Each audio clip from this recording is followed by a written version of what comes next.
వర్షాకాలం ఆరంభమైన నేపథ్యంలో తెల్ల పశువుల్లో ముద్ద చర్మ వ్యాధి రాకుండా నివారణ టీకాల కార్యక్రమం ప్రారంభమైంది. ప్రకాశం జిల్లా ఒంగోలులోని బాపూజీ గో సంరక్షణ సంఘంలో ఉన్న దాదాపు 100 ఆవులకు టీకాలు వేసినట్లు పశుసంవర్ధక శాఖ అధికారులు తెలియజేశారు.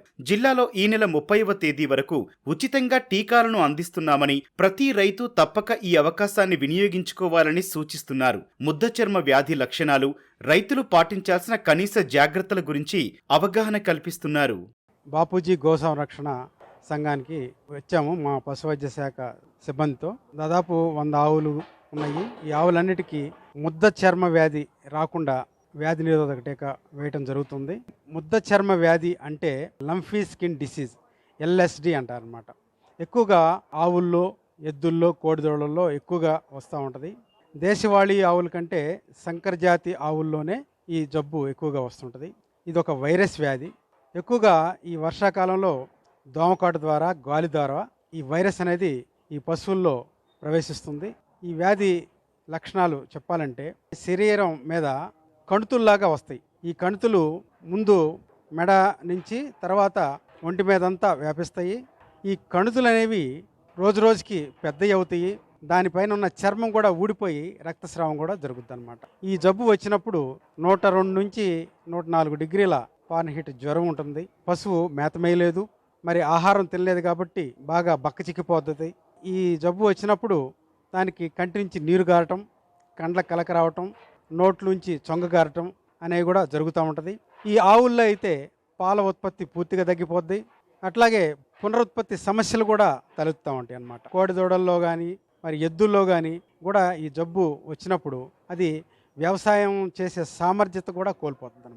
ఏదైనప్పటికీ ఈ వ్యాధి వచ్చినప్పుడు దానికి సంబంధించి మనం యాంటీబయాటిక్ మందులు కూడా వాడుకోవాల్సి వస్తుంది. ఎందుకంటే ఈ వ్యాధి సంక్రమించినప్పుడు ఆల్రెడీ అంతర్గతంగా ఈ ఆవుల్లో కానీ ఎద్దుల్లో కానీ ఈ వ్యాధితో పాటు అంతర్గతంగా ఏదైనా బ్యాక్టీరియల్ వ్యాధి వచ్చి ఉంటే మాత్రం అటువంటి ఆవులకు చనిపోవటానికి కూడా ఆస్కారం ఉంటుంది. కాబట్టి అది రాకుండా ఈ సెకండరీ బ్యాక్టీరియల్ ఇన్ఫెక్షన్స్ మనకి లోపల ఉత్పన్నమైనప్పుడు దానికి తగినటువంటి యాంటీబయాటిక్ మందులు వాడాల్సి వస్తుంది. అట్లాగే సపోర్టివ్ థెరపీగా బి కాంప్లెక్స్ ఇంజెక్షన్స్ కూడా వేసుకుంటే మంచిదన్నమాట.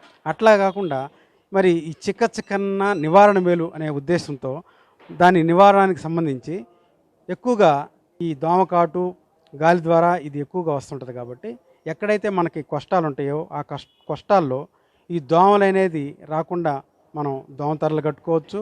అట్లాగే సాయంత్రం పూట 5-6 గంటల టైంలో వేపాకు లేకపోతే కర్పూరం వాటితో పొగ వేసుకున్నట్టయితే కొంతవరకు నివారించుకోవచ్చు. అట్లాగే మరి వర్షాకాలంలో ఈ పల్ల ప్రాంతాల్లో ఉండే కష్టాల్లో నీరు నిలువ ఉంటుంది. దీనివల్ల కూడా దోమలు ఎక్కువగా రావడానికి ఆస్కారం ఉంటుంది. కాబట్టి అటువంటి మురుగునీరు నిల్వ ఉండకుండా చూసుకోవాలి.